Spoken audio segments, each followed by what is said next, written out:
like I have a love, a quote unquote, and compassion that in a way no very, very, very few could have, because if anyone, because I know suffering completely. It's what I know. And so to know that another thing is suffering, even a speck of what I'm suffering, is in a way the very root of compassion itself. And but but the irony for me within my experience with all that is that I don't get to utilize that in a positive, in a fruitful or benevolent, these kind of ways, in a way that is towards my own uh Salvation. yeah, towards my own salvation. It is towards the salvation of others, because I know for sure that I am working day and night forever and ever for the whole picture. um but I will always be blamed for the the bad parts of it. Blamed by who? Just the mechanisms of the whole machine. I will Like for the machines of the cosmos or the machines of the culture? both. Well, they're one and the same. They're one and the same. They're I guess one could be like a representation of the other in a Yeah, well, sense. well, one's a manifestation Manifestation. of the other. Yeah. Yeah, right. So yeah, and that's the yeah. I mean, how many how many mentally ill people, quote unquote, over the years have come and gone for being something they most likely didn't want to be, yet still had to bear the reality of, and then deal with the consequences of being in said circumstances, and then those circumstances resulting either in the death of themselves and the death of others. And so you see these patterns, like, at least if you're forced to, or exposed to them in such a stark way, and how absolute it can be in terms of those who are privileged and have no need to conceive of said reality, and then those who are simply in a circumstance of horrible consequence, simply for the reason of because they are. um, and you start to see it totally different, where the whole sense of free will and all the rhetoric that comes with free will and all that stuff behind it is just, it's not even that free will does or doesn't exist. It's just that the entire rhetoric and sentiment built around the free will assumption, presumption, and position is totally absurd and ludicrous, and has nothing to do with the actual reality of all subjective beings. Um, it's mostly been built around a societal standard of presupposition as a means of assuming what is and what isn't when it's not the case, and because it allows people to grasp onto an idea of what how reality could and should work from their presumptuous position, um, and it allows people to assume fairness when it's not. It allows people to assume justice when it's not. It allows people to play in all those games of the societal games of meritocracy and all the likes. I guess I like my position on that is like the antithesis of free will. I don't think is any like more self evident than the position of free will. Yeah, that's fun. I mean, that's a fairly common one, if I'm being honest. But yeah. Oh, really? So what do you say to that? It just kind of is to you. Oh, it's just, well, for me, yeah. I mean, there's the only reason a being would say so is because they exist in a circumstantial condition of relative privilege and relative freedom. But that's Oh, I mean that like no, like outside the like I'll address that because like yeah. you've mentioned that a couple times. Like you've I mean there's plenty of conceptions you can have of like what what those situations would be that someone could like elucidate the idea that they have free will, and Mm, like it might be that like someone is so privileged and like you know has like enough resources that they can just make whatever decisions they want and they don't have to like they don't have any interest in pursuing anything higher because they don't have any need, they don't have any discomfort in their life. There's also people who have like massive like amounts of resources and are in similar positions, and yet something in their soul is is eating them and like telling them like something's wrong here. There can be someone in a position of complete poverty and you know decimation where they experience that and become bitter and hateful and want mhm, to over or want to control the materialistic mechanisms that will allow them to crawl to some sort of top of a cultural hierarchy. mhm. And there's people that experience the same thing and they recognize like the need for the divine in the life of humans, and they also find that need to pursue God rather than material. So to say like the illusion of free will can only come Oh, about from somebody in a privileged enough position I wouldn't to even call it an have, illusion. I don't even use those words necessarily. But yeah, keep going. Keep going.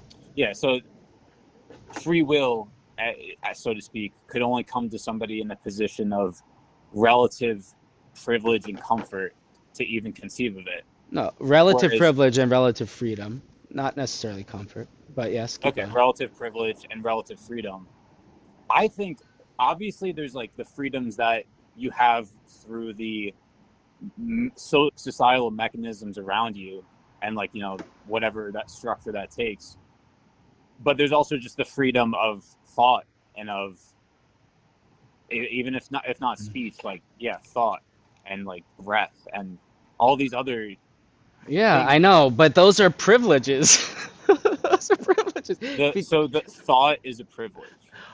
Free thought is a privilege, yes, and free to breathe is a privilege, yes, and Okay. Free and thought would be a privilege to somebody in a culture where thought and speech you have got been you so got to think regulated that you got you to can't. think of well you got to think about it this on every level. I mean, you got to talk about you're talking about not you know physiologically, metaphysically, physically, physiologically, emotionally, mentally, spiritually, culturally. There are countless dimensionalities via which freedoms can be diminished. So privilege doesn't just talk about certainly doesn't just talk about um, let's say fiscal privilege or monetary or material privilege. I'm Mhm. actually that's like the least significant privilege. Yeah. Um, Privilege is talking about anyone who has any opportunity to do anything at all, because there are beings who very well may not and don't. Um, I mean, there are beings bound to death and death alone. And that gets back into the okay, well, maybe they're reborn, and maybe they are, maybe they're not. But the point is, privilege can be manifest in many dimensionalities of experience, and actually, um, yeah, the materialistic one is perhaps the least important. Yeah. Um, and so why I say that the assumption free will can only come from a circumstantial condition of relative privilege and relative freedom is because yeah, I mean, I hate to say it like this, but because it is so, in the sense that, like, for example, I, I'm implicitly unfree. I'm every word that is even coming through my lips is tethered to the binding of my circumstance, and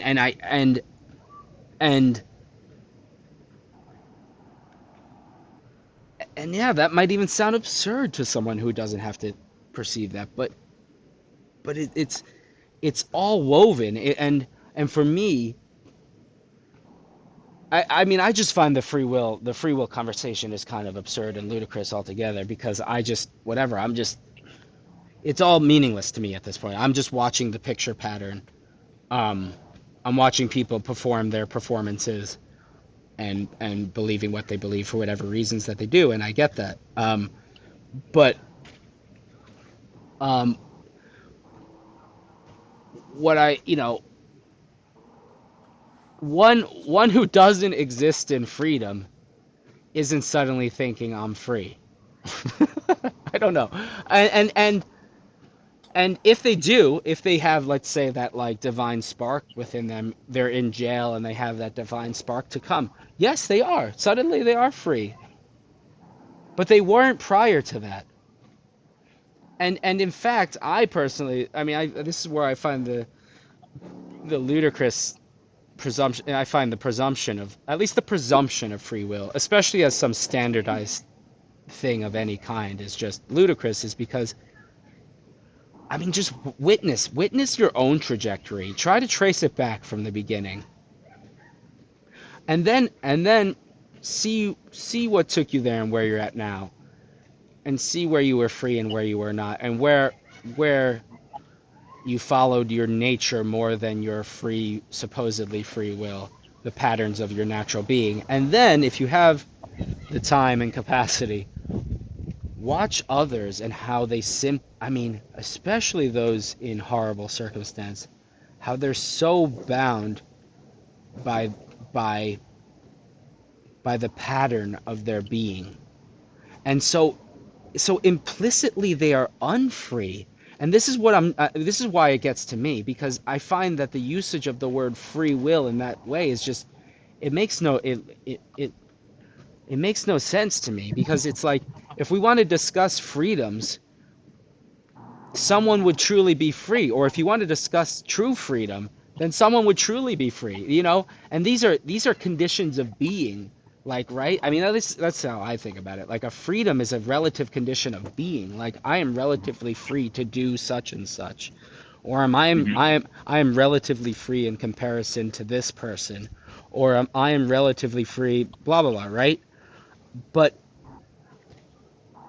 but that doesn't speak to an implicit tethering to you being the one who made yourself free, and it doesn't speak to an implicit reality of others being themselves the ones who didn't make themselves or don't allow themselves to be free, quote unquote. I mean, we are all co-creators in this reality, but I think the false presumption is to assume that that means freedom for anyone, let alone everyone. And if anything, it just points out that everyone is playing some kind of role, and freedoms do exist, and they are there are people who are free. I would even say there are people who are relatively free in their will. But but the idea that anyone can utilize their will freely or towards their own freedom is personally, it's if someone's assuming that, they're seeing so little of the world and those who are very, very, very, very clearly unfree to utilize their will freely or towards their own freedom. Anyway, that's I hear what you're saying, and yeah, it really did expand like the idea of like relative freedoms and like the role that plays in kind of what you said. Like I guess how I look at it is you're right. Like there's circumstances in which you aren't even capable, because of the circumstance you're in, you aren't even capable of pursuing the thing that will give you the spark that will illuminate you in alignment with God. correct. However, it seems to be a natural state of humanity that we recognize our right to that pursuit, and any oppression in regards to that is met with like, is adverse, is met with people trying to fight for Mm. freedom, I guess you could say. Yeah, well, it's interesting And you brought that up. Oh, keep yeah. going, keep going. And like I guess I would say like that that being like the nature like a nature of the human condition or humanity, once that position of relative freedom is then established within the societal structure, it's it allow it doesn't imply free will, No. because I guess because I would say if someone's controlled by their desires and their lusts and their hunger and all of those things, like they aren't truly acting freely in their will. Right. But what that societal structure that doesn't oppress does is give people the opportunity to pursue Well, that spark of freedom. it gives people the hypothetical opportunity. That's the important part. You got to remember, like for I mean, it's example, only hypothetical until it's not, until there's like, because yeah, it's hypothetical in, let's say, like, post Civil War America, where like there was these, sure, legal freedoms, but there's still, well, freedoms for that are being example, restricted. just because it says we have the right to the freedom of speech, right? It doesn't actually mean that each and every one has the right to freedom of speech. It's a hypothetical ideal for the standards by which we're hoping to all live by, but in actuality, it is not necessarily the case. And this is what I'm saying, the distinction between there's the hypothetical uh, freedom, rights to such and such, but these do not speak necessarily to the reality of the, right?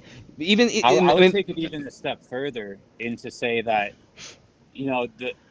the culture and the way we're indoctrinated into the culture, it doesn't allow for the freedom of thought to fully utilize the hypothetical freedoms. sure, sure, there's many But factors. in some capacity, though, it seems to be opening up in that way, like because of the globalization of information and just, I mean, I don't know, like the world is opening up in a way that it never has, and those freedoms, I mean, while at risk, like have consistently been, I don't know, like people have been moving towards those ideals. Like even if it is hypothetical and imperfect at this moment, and it might always be hypothetical and imperfect, it can move Hmm. closer towards something that in practicality does allow for free will.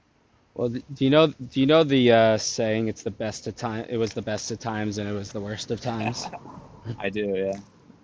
Well, there's sort of this thing where that's always the case, right? Yeah. Um, Yeah. no matter where you're standing, no matter where anyone's ever been standing, it's the best of times and the worst of times. Because, like you were saying, the globalized world maybe has more of these tendencies towards maybe democracy or these hypothetical freedoms or what have you. But beings are also, with the many other factors, beings are also being bound in different ways. So you might gain freedom in one sense and lose it in another.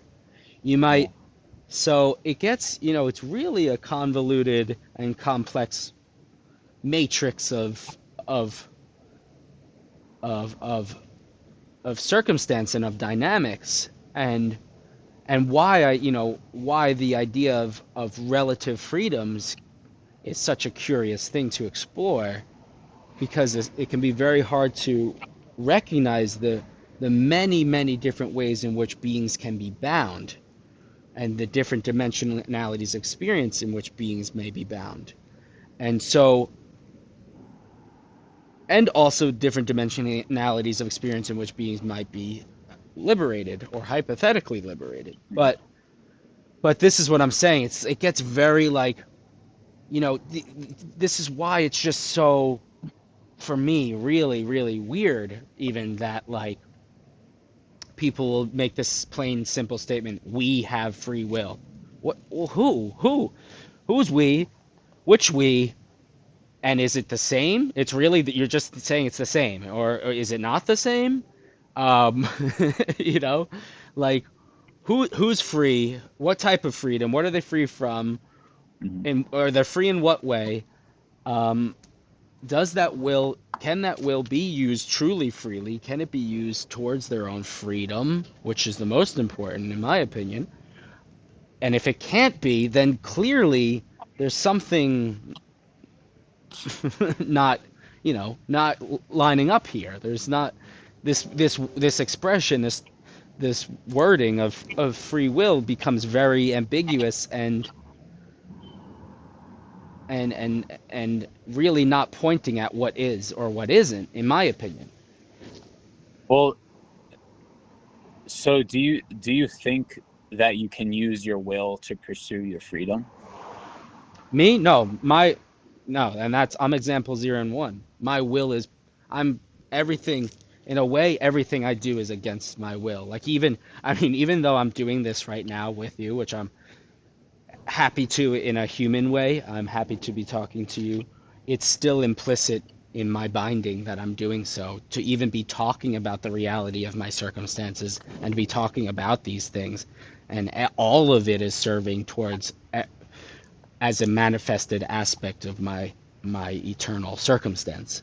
So no, I'm not free in my will or free to or capable of utilizing my will towards my own freedom. No, period. So I mean, so if anyone even wants to take the littlest bit of truth from my reality to offer some perspective into perhaps their presumptions regarding the nature of all things, I mean, that would be it. I mean, and there are, and I know there. I mean, in a very extreme example, but there are countless beings who have intended to use their will towards their own freedom only to find the opposite. I want to. I really appreciate that. Like this is a very enlightening conversation regarding free will, Yeah, especially. I mean, just so much as like expanding like what I even thought within like the context of what it all meant. yeah, So I really appreciate you having that conversation. But sure. I kind of want to shift topics. Like, it could, like for me,